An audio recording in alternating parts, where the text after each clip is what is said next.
Assalamualaikum warahmatullahi wabarakatuh. Salam sejahtera untuk kita semua. Perkenalkan, nama saya Trokta Beni Saputra dengan NIM 231300006, Fakultas Ekonomi dan Bisnis, Program Studi Ekonomi Pembangunan. Pada kesempatan kali ini, saya akan memaparkan laporan hasil pemberdayaan masyarakat dengan judul Pemberdayaan Karang Taruna RW 02 Kelurahan Karangbesuki Kota Malang melalui penguatan partisipasi pemuda berbasis potensi lokal. Nah, kegiatan ini merupakan rancangan penggambaran program pemberdayaan masyarakat yang disusun hingga tahap keempat, yaitu formalisasi rencana aksi. Melalui kegiatan ini, saya berupaya mengidentifikasi potensi masyarakat, memahami permasalahan yang dihadapi, serta menyusun program yang sesuai dengan kebutuhan dan kekuatan yang dimiliki masyarakat setempat. Tahap pertama, persiapan. Pada tahap ini, saya melakukan pendekatan awal kepada anggota Karang Taruna Karangbesuki. Pendekatan dilakukan secara persuasif melalui komunikasi santai dan terbuka agar tercipta hubungan yang baik serta memperoleh izin untuk melaksanakan observasi dan wawancara. Selain itu, pembagian tugas juga perlu dilakukan agar seluruh proses berjalan secara efektif. Pembagian tugas meliputi koordinasi dengan anggota Karang Taruna, pelaksanaan observasi lapangan, wawancara dengan informan, dokumentasi kegiatan, hingga penyusunan laporan. Dengan pembagian tugas yang jelas, maka pelaporan kegiatan dapat berlangsung secara terstruktur. Selanjutnya tahap kedua, pengkajian atau assessment. Nah, pada tahap ini saya menggunakan beberapa metode pengumpulan data, yaitu observasi langsung ke lingkungan RW 02 Karangbesuki, wawancara mendalam dengan anggota Karang Taruna, dan diskusi informal bersama anggota Karang Taruna. Pengkajian dilakukan menggunakan pendekatan Asset Based Community Development (ABCD) yang berfokus pada potensi dan aset yang dimiliki masyarakat, bukan hanya pada permasalahan yang dihadapi. Nah, hasil pengkajian menunjukkan bahwa masyarakat memiliki berbagai aset yang sangat mendukung proses pemberdayaan. Di antaranya adalah Karang Taruna yang masih aktif, kepemimpinan lokal yang kuat, budaya gotong royong yang masih terjaga, tingkat kepercayaan antar warga yang baik, serta semangat pemuda untuk berorganisasi.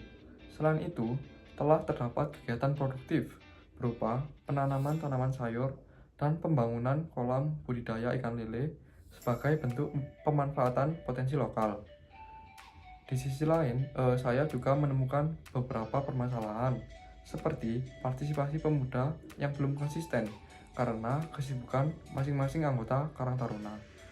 Aktivitas Karang Taruna yang cenderung meningkat hanya pada momen tertentu, seperti menjelang acara Hari Ulang Tahun Kemerdekaan, dan masih adanya ketergantungan terhadap bantuan dari pihak eksternal, serta perbedaan pandangan antara pemuda dan masyarakat dalam pelaksanaan kegiatan. Nah, berdasarkan hasil tersebut, saya menyimpulkan bahwa permasalahan utama yang perlu diperhatikan adalah masih rendahnya konsistensi partisipasi pemuda dalam kegiatan sosial masyarakat. Selanjutnya, tahap ketiga, yaitu perencanaan alternatif program. Nah, berdasarkan hasil asesmen, saya menyusun beberapa program pemberdayaan. Program pertama adalah pelatihan kewirausahaan digital bagi pemuda untuk meningkatkan kemampuan ekonomi. Program kedua adalah mengaktifkan kembali media sosial Karang Taruna sebagai sarana komunikasi dan publikasi berbagai kegiatan. Program ketiga adalah menyelenggarakan diskusi rutin pemuda serta kegiatan kerja bakti bulanan untuk memperkuat partisipasi anggota Karang Taruna dalam kehidupan bermasyarakat. Setelah mempertimbangkan kebutuhan masyarakat serta sumber daya yang tersedia, saya memilih program ketiga, yaitu menyelenggarakan diskusi rutin serta kegiatan kerja bakti bulanan sebagai program utama. Program ini dinilai paling realistis karena mudah dilaksanakan, tidak membutuhkan biaya yang besar, sesuai dengan permasalahan yang ditemukan, serta didukung oleh budaya gotong royong dan hubungan sosial yang sudah terbangun dengan baik di lingkungan masyarakat. Harapannya, program ini mampu meningkatkan keterlibatan pemuda secara berkelanjutan, sekaligus mempererat hubungan antara Karang Taruna dengan masyarakat.